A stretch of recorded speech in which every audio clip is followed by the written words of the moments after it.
Continuing from the previous chapter, Han Li let out a soft chuckle upon hearing this, saying, "I didn't expect you to know of the existence of immortality cultivators. It's truly rare." From the contents of the manual, he deduced that the burly man Qiazu was indeed a descendant of Li Feiyu, which came as quite a surprise to him. Back in the day, he had never imagined that Li Feiyu's children would form a marital alliance with the Han family, turning them into closely tied clans. As for the keepsake, Han Li admitted, this matter is quite difficult. Back then, he had been wholeheartedly pursuing the Tao. He left home in a hurry and took no keepsakes with him. He didn't even bid Li Feiyu farewell properly. He just left a note and a few bottles of pills, then departed without a word. When Qiazu heard the words pill bottles, he looked stunned. He pressed, could the few medicine bottles that have been enshrined in the Li family's ancestral hall all this time be the ones Han Li left back then? Han Li let out a soft sigh, his expression darkening. Back then, Li Feiyu was so desperate to achieve great martial arts prowess that he didn't hesitate to take marrow-extracting pills, which damaged his foundational roots. Even if I left those pills, I'm afraid they could hardly have allowed him to live out his natural lifespan. Qiazu said,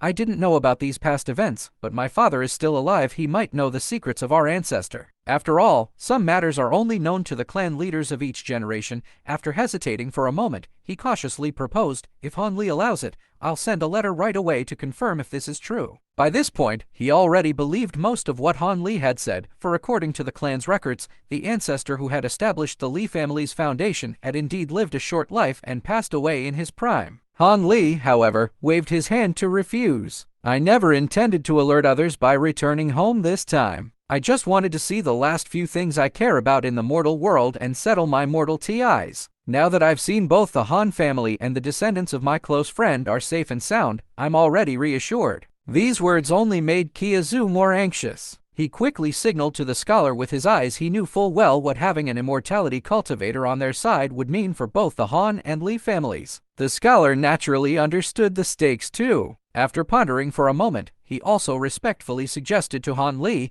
if you really are our fourth great uncle, I have a way to verify your identity immediately. The Han family's ancestral hall preserves some old items used by our ancestors back in the day. As long as you can identify each of these items one by one, I will fully believe you. Only the successive heads of the Han family have been entitled to personally wipe and enshrine these items. No outsider could possibly identify them. Han Li replied, if it's just identifying old items, that's fine. Let them bring the things over for me to see. But I left home quite early back then. I don't know how many of them I can still recognize. If it's not too much trouble, I don't mind cooperating with the descendants of the Han family to confirm our relationship. The scholar quickly assured him, these old items are all keepsakes the ancestors kept since childhood, back when they were poor. You will definitely recognize them. He then bowed to Han Li, turned around, and went downstairs to fetch the items.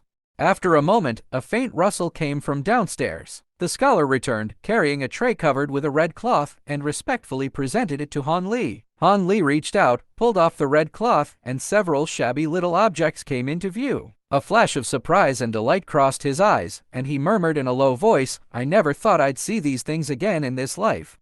Seeing this, the scholar, feeling a touch of nervousness, asked cautiously, do you recognize all of them, great uncle? Han Li picked up the objects and examined them one by one, his tone tinged with nostalgia as he muttered, most of these are old things. I certainly recognize them. Only 2 or 3 were added after I left home. I don't know who they belong to. He pointed to a slingshot and a small bow, saying, these belong to second brother Han Zhu. He loved messing with these things when he was a kid. This wooden hairpin was mother's favorite item, and this tobacco pipe was. Before Han Li could finish, the scholar was already fully convinced. He immediately pulled the burly man over, knelt down respectfully, and performed a deep bow. The scholar addressed himself, unfilial descendant Han Xianxia pays his respects to fourth great uncle. I beg your forgiveness for any unfilial acts I may have committed earlier.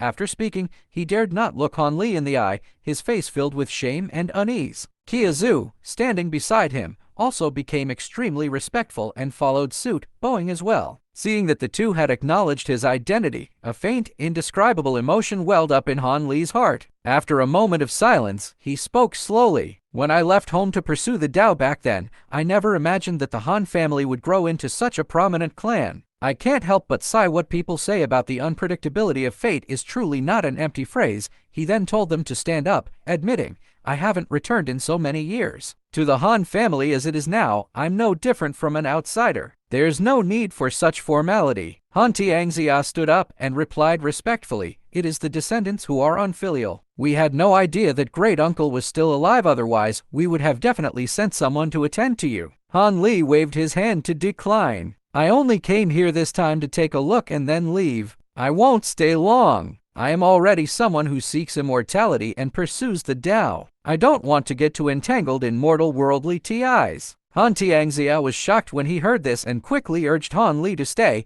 hoping he would go to the main residence with him to meet the other members of the Han clan. But Han Li still refused. "When I came here just now, I flew past Han family fort and scanned the people inside with my spiritual sense. Unfortunately, although there are many members of the Han clan, none of them possess a spiritual root. They share no karmic connection with me. Otherwise, I wouldn't have minded taking one or two of our clan's disciples to teach them cultivation." There was a hint of regret in his voice. A look of disappointment flashed across Han Xianxia's face. He smiled bitterly and sighed. "The descendants are not blessed enough to have the chance to seek immortality." Han Li shook his head and explained, "Possessing a spiritual root for cultivating immortality is already a 1 in 10,000 occurrence. It's only natural that none of the hundreds of clan members have this aptitude." He then added that he actually hoped the descendants of the Han and Li families would not step into the immortal cultivation world. The reason was simple: today's immortal cultivation world was far from peaceful. Incidents of entire clans or sects being wiped out happened from time to time, and he feared dragging the Han family into danger. Han Xianxia was stunned for a moment upon hearing this, then immediately replied respectfully, "We will obey fourth great uncle's instructions in everything." At this moment, Han Li shifted his gaze and suddenly looked at the burly man Qiazu Li Feng. He asked which generation descendant of Li Feiyu the man was and what his name was. The burly man quickly bowed his head and responded, "My name is Li Feng. I am the 11th generation descendant of ancestor Feiyu. I pay my respects to great uncle Han." Han Li nodded upon hearing this, saying, "Back then, Li Feiyu and I addressed each other as brothers. I am worthy of this title of great uncle." He then mentioned that he had seen Li Feng protecting Han Xianxia earlier,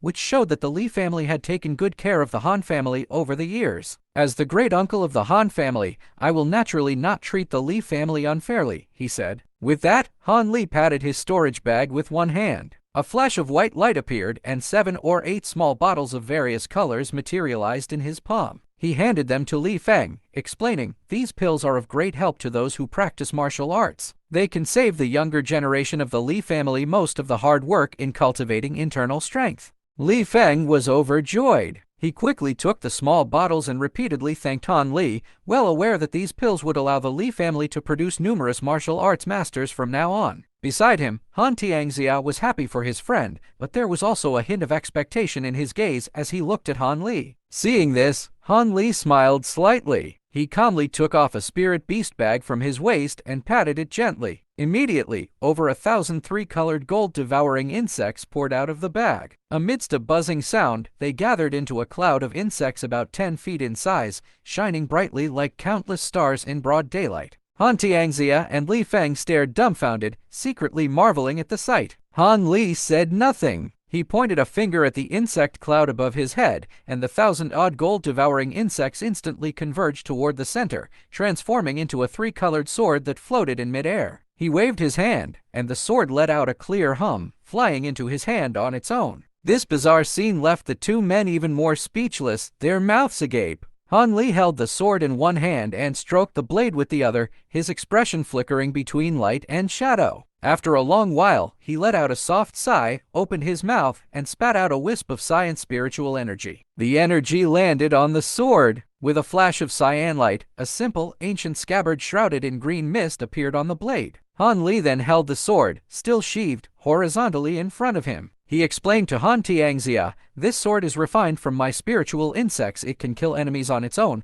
He would leave the sword in the ancestral hall. If the Han family ever faces the danger of being wiped out, the clan members can hide in the ancestral hall. With this sword, you can temporarily avoid disaster. But he emphasized a crucial rule: unless I personally control this sword, once it is unsheathed, it will kill everyone within a 10-mile radius except those in the ancestral hall. You must use it with extreme caution. He then took out a piece of crystal clear jade, saying, "This jade pendant contains a wisp of my essence. Only by wearing this jade can someone draw the sword." Otherwise, ordinary people cannot pull it out. From now on, this jade pendant would be held by the successive heads of the Han family. Han Xianxia had already been completely convinced by Han Li's miraculous methods. Upon hearing this, he was both shocked and delighted, and quickly promised to remember great uncle's teachings. Han Li smiled faintly and did not hand over the sword and jade pendant immediately. Instead, he warned again, "This sword is sealed with spiritual energy to form a spiritual aperture. It can only be used 3 times. Each time it is used, the spiritual aperture will fade a little. After 3 uses, the scabbard will dissipate. The spiritual sword would revert to spiritual insects and disappear once more." Han Li believed 3 uses were more than enough to repay the Han family. After all, there was no eternal wealth or glory in the world. To prevent future generations from abusing the sword for evil, he added a restriction: the spiritual sword could not leave the ancestral hall before being unsheathed. It would vanish into thin air the moment it stepped outside. Even with proper use, this setup would let the Han family enjoy hundreds of years of prosperity before returning to ordinariness, and that, in his eyes, was not necessarily a bad thing. After saying this, Han Li finally handed over the 2 items. Han Xianxia repeatedly agreed, bowed to take the sword, and carefully enshrined it on the central spiritual table. He then returned to Han Li's side, standing respectfully to await further instructions. Han Li was satisfied with Han Xianxia's deference. After a moment of thought, he pulled out 2 small egg yolk-colored bottles and tossed one to Han Xianxia and the other to Li Feng. Under their slightly stunned gazes, he explained, the previous gifts were for the Han and Li families as a whole,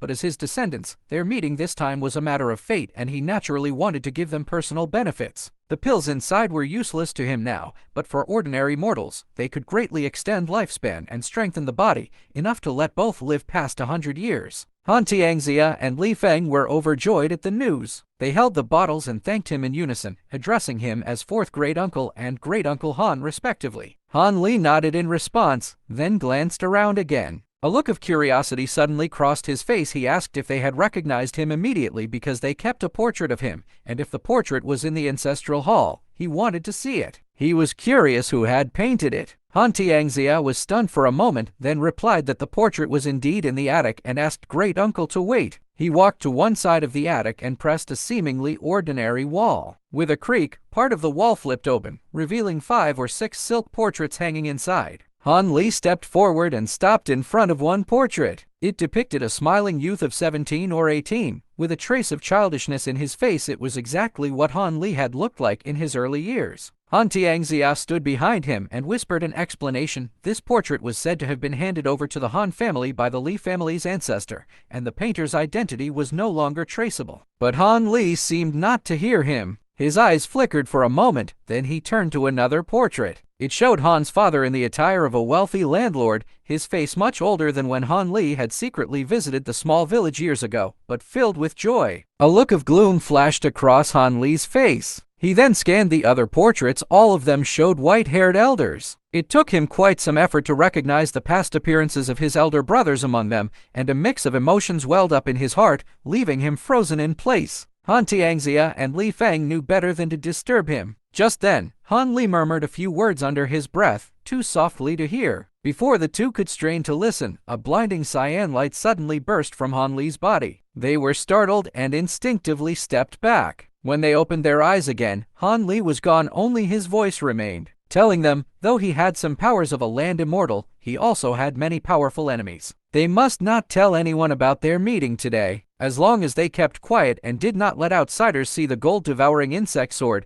cultivators in the immortal world would pay no attention to mortals, and the Han family could live in peace. He would focus on pursuing the great Tao of immortality from now on, and would not easily involve himself with the Han family again. He told them to take care of themselves. The voice faded away, as if Han Li had already left far behind. Han Xianxia and Li Feng exchanged glances, at a loss for words. In fact, Han Li had already flown out of Wuli Gully and escaped more than 10 miles away. After delivering his final message, he turned into a streak of cyan red light and left without looking back. Though the current Han family members were related to him by blood, the only true family in his heart had always been his parents, elder brothers, and younger sister. Even with Han Xianxia and Li Feng's constant deference, he could not feel a sense of closeness. After all, the gap of several generations and the changes in Qingyu Town's Wuli Gully made him feel utterly unfamiliar. Still, this trip back home had faded the last bit of concern in his heart. He believed that in time, this connection would eventually become insignificant. Han Li pondered silently as he confirmed his direction and increased his escape speed. A few days later, Han Li passed through Lan Prefecture. A thought struck him, and he made a detour to Jiaowan City only to find that everything there had changed beyond recognition. Sun Ergu and the Sipping Gang were long gone. Even the Wu's Gate, which had once dominated Lan Prefecture, had ceased to exist over 100 years ago, replaced by the newly risen Tianyi Hui.